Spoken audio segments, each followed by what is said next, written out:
everyone, and welcome to 2-Minute Tips with the Qualtrics Experience community. Today, we're going to talk about creating TextIQ widgets for dashboard reporting.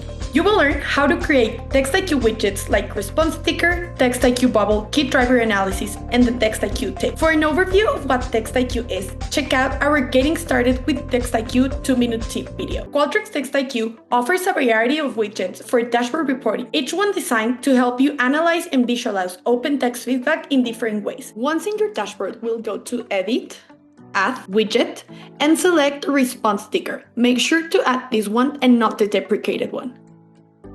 The purpose of this widget is to display individual text response in a scrolling list. It shows real-time and dynamic display of verbatim feedback with sentiment indicators. It is also great for live dashboard or sharing real-life customer comments with stakeholders. Next, we have the TextIQ bubble chart. The purpose of this widget is to visualize the sentiment breakdown of each topic using bubble. Each bubble represents a topic size of number of responses with color rims indicating sentiment.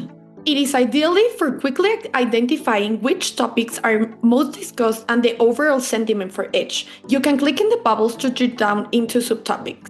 Then we have the key driver analysis widget. The purpose of these widgets is to show correlations between outcome metrics like NPS and potential driver, like topics or themes from text analysis. It helps you identify which topics are most strongly associated with positive or negative outcomes. It is also useful for prioritizing action by understanding what drives key metrics in your feedback. We also have the TextIQ table.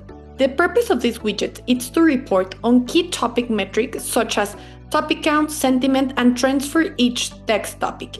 It is an easy-to-read format, and it's also great for summarizing and comparing how often topics are mentioned and the sentiments associated with each. You can explore more TextIQ widgets in our support page for widgets in TextIQ. Now you know how to create TextIQ widgets for dashboard reporting. Let us know what you think in the comments below, and be sure to come back next week for another 2-minute tip.